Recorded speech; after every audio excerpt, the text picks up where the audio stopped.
how to use your deep abdominal muscle to control the side-to-side movement of your pelvis.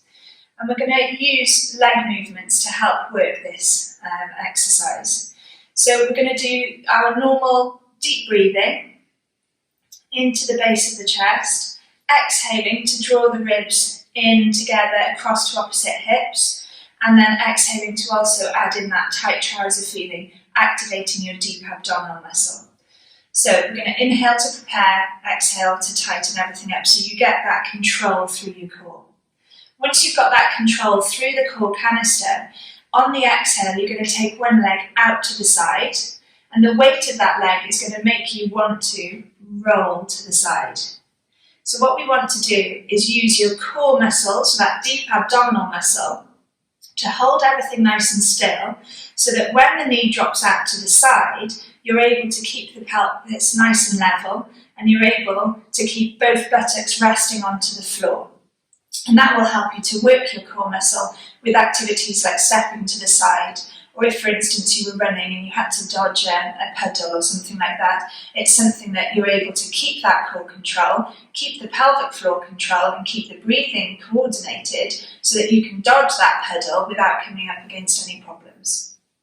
So let's start off with the breathing. So you're going to breathe into the base of your lungs, opening up that rib cage, exhaling, drawing the ribs together through the middle of your body and to opposite hips. Inhaling again to pop everything open, exhaling, drawing the ribs in and down and tightening those trousers, pulling the lower tummy in towards the floor. Inhaling again, exhaling, tightening and dropping that knee. Good. Inhaling to bring the knee back in, and then exhaling to drop the opposite leg out. Keep the ribs in control. That's great. And inhaling to bring it back. Now you might find that as the leg comes back in, you might get a little bit of a shake or a shudder. Generally, if your inner thighs are a little bit tight and uncomfortable, maybe a little bit weak, maybe from prolonged sitting, you can find that those legs will shudder and shake as they come back in. That will improve over time, so persevere with the exercise and you should find that that just gets better and better with practice. So let's try that technique again. Inhale, prepare. Exhale, draw the ribs in, tighten those trousers, drop the knee out, keep the pelvis level, keep both buttocks on the mat.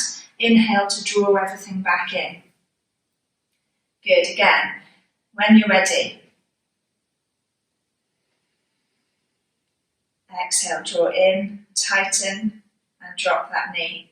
Now it's important to get that tension before you move the leg. If the tension's not there in your core before you move the leg, you'll immediately roll your pelvis. So you want to be thinking about getting that tension and then dropping the leg. So inhale, prepare. Exhale, tighten and drop. And then inhale to come back. Good, excellent.